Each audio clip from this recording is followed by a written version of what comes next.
Hi friends, நான் இப்போ எழுந்திரிச்சு ஒரு 1 ஹவர் ஆயிடுச்சு. இன்னும் எனக்கு அந்த தூக்க கலக்கமே 1 ஹவர் ஆகியுமே வந்து தூக்க கலக்கமே இன்னும் போகலை. ஏன்னா நைட் தூங்குறதுக்கு ரொம்ப லேட் ஆயிடுச்சு. மாமா வந்து 5:30க்குலாம் ஆஃபீஸ் கிளம்பி போயிட்டாங்க. அவங்களுக்கு டீ வச்சு கொடுத்தாச்சு. அதுக்கப்புறமா நான் வந்து குட்டி குட்டி வேலையெல்லாம் பண்ணேன். குப்பையெல்லாம் கொட்டிட்டு மிஷினில் வந்து துணியை போட்டு வீட்டெலாம் க்ளீன் பண்ணிவிட்டு இப்போது எனக்கு டீ போட்டு குடிக்கணும். நான் ப்ரஷ் பண்ணிவிட்டு கொண்டை போட்டுட்டு தான் வந்து உங்கள்கிட்ட வந்து பேசுகிறேன். ஸோ நெக்ஸ்ட்டு குட்டி குட்டி வேலையெல்லாம் இருக்குது. அதெல்லாம் முடிச்சுட்டு நான் உங்களை வந்து பார்க்குறேன். டீ ரெடி ஆகிடுச்சு. இப்போ டைம் பார்த்தோம் அப்படின்னா 6:45 ஆயிடுச்சு. ஸோ 6:30க்கு நான் மீட் பண்ணேன். அதுக்கப்புறம் குட்டி குட்டி வேலையெல்லாம் ரெடி பண்ணிவிட்டு இப்போ 6:45 ஆயிடுச்சு. சூப்பரான டீ ரெடி ஆயிடுச்சு. ஸோ ரொம்ப ஸ்ட்ராங்காக இருக்கும் இந்த tea. So very good morning. இங்கே வந்து இன்னும் வெயில் வரல, அதனால் உங்களுக்கு வந்து வீடியோ வந்து கிளியராக இருக்காதுன்னு நினைக்கிறேன். நான் வெயில் வச்சு அந்த சன்லைட் வச்சு தான் என்னோடய வீடியோஸ்லாம் எடுத்துகிட்ருக்கேன். எந்த ஒரு லைட்டுமே என்கிட்ட கிடையாது. ஸோ இப்போ வந்து ரொம்ப நேற்று மழை பெஞ்சிச்சு. இன்றைக்கி நல்ல ஒரு மேகமூட்டமாக இருக்குது. கண்டிப்பாக இன்றைக்கி மழை பெய்யும்னு நினைக்கிறேன். துணி வேறு வாஷிங் மிஷினில் போட்டிருக்கேன், பார்க்கலாம்.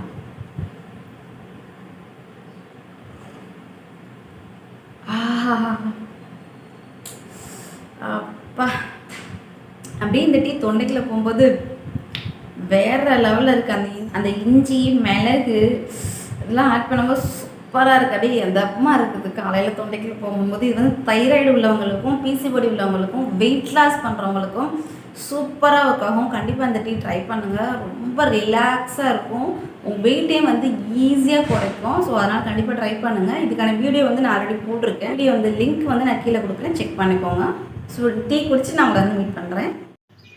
கொண்டக்கடலை நைட்டே கொண்டக்கடலை ஊற வச்சுட்டேன். அதுக்கப்புறம் பாதாம் பருப்பு எனக்கும் மாமாவுக்கும் சேர்த்து ஊற வச்சேன். மாமா சாப்பிடாம லேட் ஆயிடுச்சுன்னு கிளம்பி போயிட்டாங்க.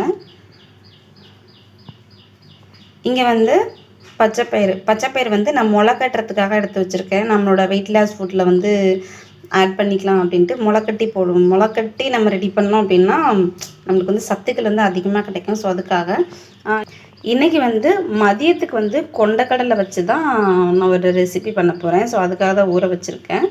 ஸோ மாமாவுக்கு ஈவினிங் தான் வேக வச்சு அப்படியே கொஞ்சம் சால்ட்டு போட்டு கொஞ்சம் தாளித்து அப்படியே கொடுக்கணும். இன்றைக்கி குழம்பு வைக்கலாம் அப்படின்னு தான் நிறையா ஊற வச்சேன். மாமாவுக்கு வந்து மார்னிங்கே கிளம்பி போயிட்டனால குழம்பு வைக்கலாமா வேணாமா அப்படிங்கிற ஒரு திங்கிங்கில் இருக்கேன். சரி, ஓகே, பார்ப்போம் என்ன அப்படின்ட்டு. தென் ஃப்ரிட்ஜில் இருந்து ஒரு வெள்ளரிக்காய் எடுத்து வச்சுருக்கேன். ஸோ கொஞ்சம் கூலிங் சரியாயிடுச்சு அப்படின்னா நம்ம பிரேக்ஃபாஸ்ட்டில் ஆட் பண்ணிக்கலாம் அப்படின்ட்டு. ஸோ வெயிட் லாஸ்க்கு ரொம்ப ஹெல்ப் பண்ணும். ஸோ அதுக்காக இப்போ வந்து குட்டியாக கொஞ்சமாக எக்ஸசைஸ் பண்ணேன். அதுக்கே வந்து பயங்கரமாக வேர்த்துருச்சு.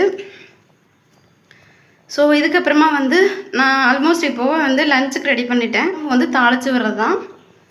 சன்னா வந்து நான் காரக்குழம்பாவே வச்சுட்டேன். ஸோ அதை வந்து நான் தாளித்து விடணும், அவ்வளோதான். அதுக்கப்புறம் கொஞ்ச நேரத்தில் பாப்பாவை எழுப்பி பாப்பாவுக்கு பால் கொடுத்துட்டு தென் மார்னிங் எனக்கு டிஃபன் பண்ணணும். பாப்பாவுக்கு வேறு பண்ணணும், எனக்கு தனியாக பண்ணணும். ஸோ அதெல்லாம் எனக்கு பண்ணுறது வந்து எப்படி பண்ணுறேன், வெயிட் லாஸ்க்காக எப்படி பண்ணுறேன் அப்படிங்கிறத நான் உங்க கூட ஷேர் பண்ணிக்கிறேன். தென் என் கண்ணில் வந்து இந்த இடத்துல உங்களுக்கு தெரியும் காயம் தெரியுதுங்களா?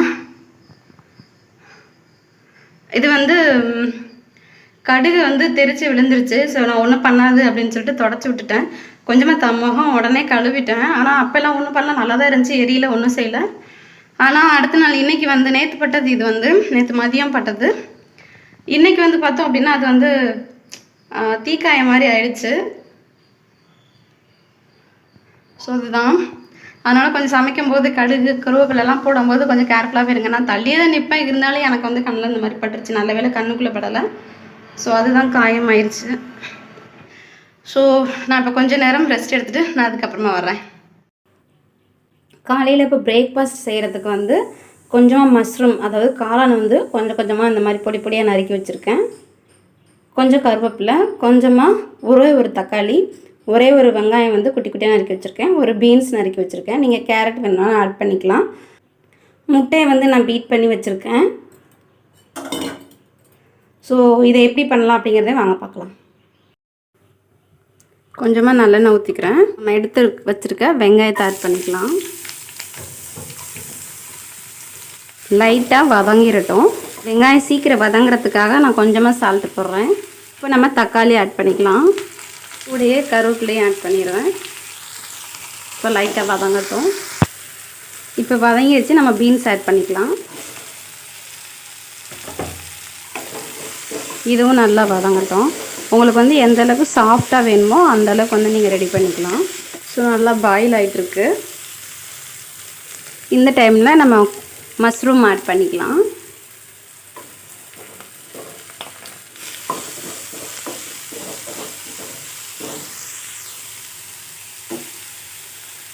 நீங்கள் காரத்துக்கு வந்து பச்சை மிளகாய் வந்து குட்டி குட்டியாக நறுக்கி போட்டுக்கோங்க. நான் காரம் சேர்க்கக்கூடாது அப்படிங்கிறதுனால இந்த அளவுக்கு மட்டும் லைட்டாக பெப்பர் சேர்த்துக்கிறேன். ஏன்னா சுத்தமாக இல்லைன்னா நல்லாவும் இருக்காது. இந்த அளவுக்கு போட்டிங்க அப்படின்னா காரமும் தெரியாது. சிம்மில் வச்சுக்கோங்க அடுப்பை. ஏன்னா மஷ்ரூம் வந்து சீக்கிரமாக பாயில் ஆயிரும், அதுக்காக. இப்போது கொஞ்சமாக நான் மஞ்சள் தூள் ஆட் பண்ணிக்கிறேன். இந்த அளவுக்கு போதும். கரம் மசாலாவும் இந்த அளவுக்கு தான் நான் ஆட் பண்ணுறேன். ஏன்னா என்னால் காரம் சாப்பிடக்கூடாது அப்படிங்கிறதுனால எல்லாமே கம்மியாக தான் ஆட் பண்ணுறேன். உங்களுக்கு காரம் ஓகே அப்படின்னு சொல்லி இருந்ததுன்னா நீங்கள் எல்லாமே கொஞ்சம் உங்களுக்கு ஏற்ற மாதிரி ஆட் பண்ணிக்கலாம். மஷ்ரூம் சேர்த்ததுக்கப்புறமா கொஞ்சமாக உப்பு சேர்த்துக்கோங்க உங்களுக்கு தேவையான அளவு. இந்த பிரேக்ஃபாஸ்ட் வந்து சட்டுன்னு ரெடி பண்ணிடலாம். வித்தின் 5 மினிட்ஸ்க்குள்ளே ரெடி ஆயிரும். இப்போ நான் முட்டையை நான் ஆட் பண்ணிக்கிறேன். லைட்டாக கிளறி கொஞ்சம் முட்டை அது பாயில் ஆனதுக்கப்புறம் நம்ம அடுப்பை ஆஃப் பண்ணிடலாம். அவ்வளோதான். ரொம்பவே டேஸ்டியான ஹெல்த்தியான டிஃபன் ரெடி ஆயிடுச்சு. ஸோ ரொம்ப டேஸ்டியாக இருக்கும். கண்டிப்பாக நீங்கள் ட்ரை பண்ணுங்கள். வெயிட் லாஸ்க்கு ரொம்ப ஹெல்ப்ஃபுல்லாகவும் இருக்கும்.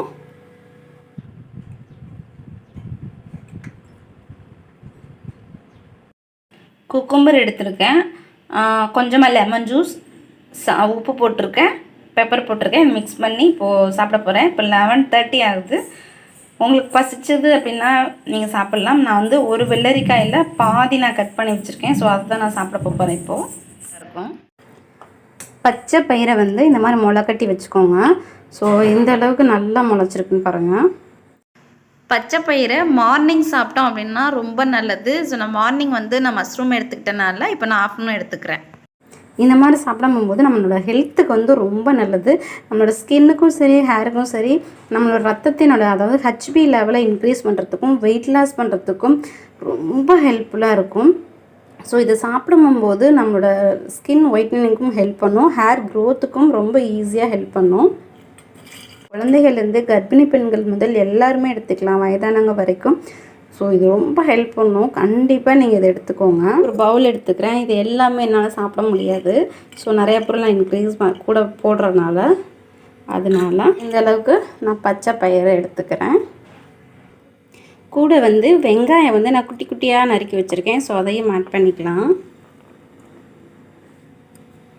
தென் அதுக்கப்புறமா வந்து வெள்ளரிக்காய், அதாவது குக்கும்பர், அதையும் நான் வந்து தேவையான அளவு நான் ஆட் பண்ணிக்க போகிறேன்.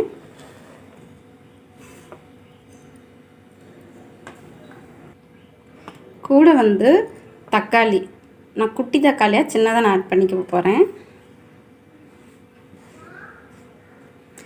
இது கூட நீங்கள் வந்து கேரட் கூட ஆட் பண்ணிக்கலாம். கேரட் துருவி ஆட் பண்ணிக்கலாம். எனக்கு இதுவே வந்து நிறையா இருக்கனால வந்து நான் ஸ்டாப் பண்ணிட்டேன். ஸோ நான் ஒரு நாள் விட்டு வேறு காய்கறிகள் வெஜிடபிள்ஸ் நான் ஆட் பண்ணிக்குவேன். மிக்ஸ் பண்ணுறதுக்கு பவுல் பத்தாதனால ஸோ நான் அகைன் இதவே எடுத்துக்கிறேன்.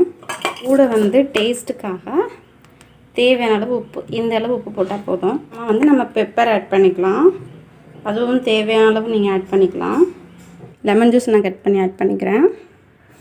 கட் பண்ணாமல் எனக்கு கொஞ்சமான அளவு தான் தேவைப்படும். ஸோ அதனால் ஒரு ஹோல் போட்டு அதுக்கப்புறமா நான் அப்படியே பிழிஞ்சு விட போகிறேன். இப்போ நான் அதை சாப்பிட்டு காமிக்கிறேன்.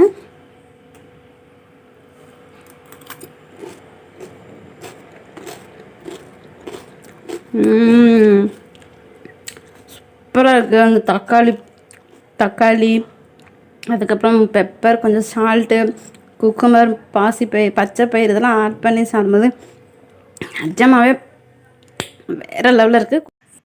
பெப்பர், வெங்காயம், மஞ்சத்தூள் இதெல்லாம் போட்டு அப்படியே தாளித்து ரெடி பண்ணியிருக்கேன். கூட வந்து இதை மிக்ஸ் பண்ணிக்குவேன். வெள்ளரிக்காயை கட் பண்ணி வச்சுருக்கேன், இதையும் மிக்ஸ் பண்ணிக்குவேன். ஸோ ரெண்டையும் மிக்ஸ் பண்ணி சாப்பிட்டா வேறு லெவல் டேஸ்ட்டாக இருக்கும். இது வரைக்கும் இந்த வீடியோ பார்த்ததுக்கு ரொம்ப நன்றி. ஸோ நெக்ஸ்ட் விளாக்ல அவங்கள வந்து சந்திக்கிறேன். பாய். நலமுடன் வாழ வாழ்த்துக்கள்.